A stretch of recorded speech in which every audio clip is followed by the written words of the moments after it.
ஆக்சுவலாக இன்னைக்கு Sunday. So அதனால எதுவும் பெரிய கோட்ஸ் எதுவும் எனக்கு சொல்ல தெரியல. சண்டே வந்து ஒர்க் பண்ண அப்படி சொல்ல எனக்கு தெரியல. ஏன்னா நானே ரெஸ்க் தான் எடுப்பேன். பட் சில டைம் வந்து நம்ம சண்டேல கூட என்ன பண்ணுறது தெரியாமல் முடிச்சுட்டு இருப்போம். சம்டைம்ஸ் லைக் அப்படியே ஒரே இடத்துல இருக்க ஒரு மாதிரியாக இருக்கும், மண்டை வலிக்கிற மாதிரி இருக்கும். சில டைம் அப்படி இருக்கும். ஸோ அந்த மாதிரி டைமில் என்ன பண்ணலான்னு நான் சொல்லுவேன்னா, மோஸ்ட் ஆஃப் த டைம்ஸ் வந்து உங்களை நீங்கள் மூமெண்ட்லேயே வச்சுட்டிங்கன்னா நல்லாயிருக்கும். கைண்ட் ஆஃப் லைக் நீங்கள் எதுவும் பெருசாக செய்யணும் அவசியம் இல்லை. You can go outside, சும்மா வெளியே போயிட்டு வரலாம். பட் வெயிலாக இருந்துச்சுன்னா நீங்கள் என்ன பண்ணலாம், அட்லீஸ்ட் உங்கள் ரூமை க்ளீன் பண்ணலாம். பட் நீங்களா க்ளீன் பண்ணணும், மற்றவங்க சொல்லி க்ளீன் பண்ணாமல் நீங்களா க்ளீன் பண்ணிங்கன்னா அது டிஃப்ரெண்ட்டான ஃபீலாக இருக்கும்.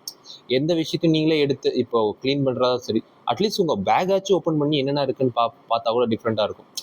அந்த மாதிரி வந்து சில சில ஸ்மால் ஆக்டிவிட்டிஸ் நீங்கள் வந்து அந்த சண்டேல நீங்கள் வச்சுட்டிங்கன்னா, ஈவன் பர்சனல் கேர் ஆல்சோ. அப்படியே நீங்கள் வெயிலாக இருக்குது, ஸோ அந்த மாதிரி டைமில் வந்து பர்சனல் ஸ்கின் கேர் அந்த மாதிரி நீங்கள் பண்ணால் கூட அது கூட ஓகே தான். ஸோ நீங்கள் என்ன பண்ணுறீங்கன்னா உங்கள் மைண்டை ஆக்டிவாக வச்சுக்கிறீங்க. ஆக்டிவாக வச்சுக்கும் போது really it will be much better. உங்கள் சண்டே வந்து ஆக்சுவலாக உங்களுக்கு ரீசார்ஜ் பண்ணணும்.